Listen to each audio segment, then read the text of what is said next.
Shalom. This week I'm not going to even attempt to translate 3 words for you in this week's Torah portion, Parshat Tavo, Deuteronomy chapters 26 through 29.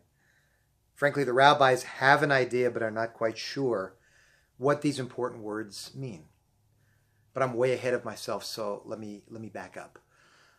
Moses is giving his last address to the Israelites before he dies. And he tells them that when you dwell in the promised land, take a portion of the first fruits and bring them to the place that God chooses. With a priest you shall make an offering, saying, that's a very long formula, Arami Oved Avi. And he went down into Egypt and sojourned there, few in number. And the Egyptians have afflicted us and laid upon us hard bondage. God heard our voice, saw our affliction, brought us out of Egypt with a mighty hand.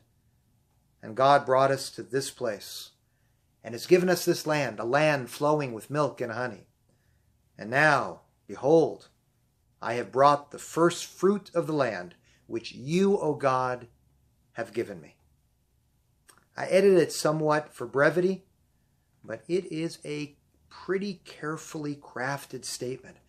A formula apparently to be recited by farmers in ancient Israel each time they made a pilgrimage to Jerusalem with the first fruits of their land. But I don't know if you saw what I did there. The first 3 words I didn't translate. Arami, Oved, Avi. I left them in Hebrew because, truth be told, no one is quite sure what exactly that phrase means. If you look at the commentaries for answers, be prepared to sit for a spell. The rabbis argue and debate them to this very day. But here's what we do know. Though the phrase is very much open to interpretation, most of the scholars believe the words refer to an ancestor, an Avi, my father, Avi, who was Oved, a wanderer, a refugee, lost, about to perish, penniless. Oved could be translated any of those ways. And from a land far from there, Arami, wherever that is. So my father was a poor refugee from Arami. Who exactly was he? What was he? Where he's from? Text isn't clear. Yet this farmer, who was probably born and raised in Israel, probably lived there his entire life, his family on that land for centuries, had to declare with his gifts and say, I come to you, God, with gifts from this land, remembering that my ancestor was a wandering refugee, a lost Arami. I can't help but see this declaration as the Torah once again telling us in no uncertain terms to remember the stranger. That commandment is repeated no less than 36 times in the Hebrew Bible. No other commandment comes close. And here was a farmer, so rooted to his land, so removed from the plight of exile.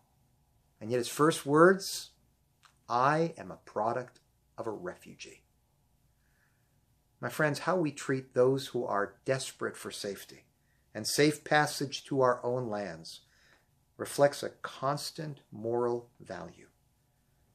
To be blind to people needing refuge, to be deaf to those seeking safety, that's the very opposite of who we are supposed to be. Here was a multi-generational Israelite farmer, and his first words arriving at the temple with his first fruits are, I come from refugees. We all do. And we are to love the stranger. For as high as the Jewish American nonprofit organization that provides critical humanitarian aid and assistance to refugees so beautifully coins it, their story is our story. And the Torah this week agrees. Shabbat Shalom.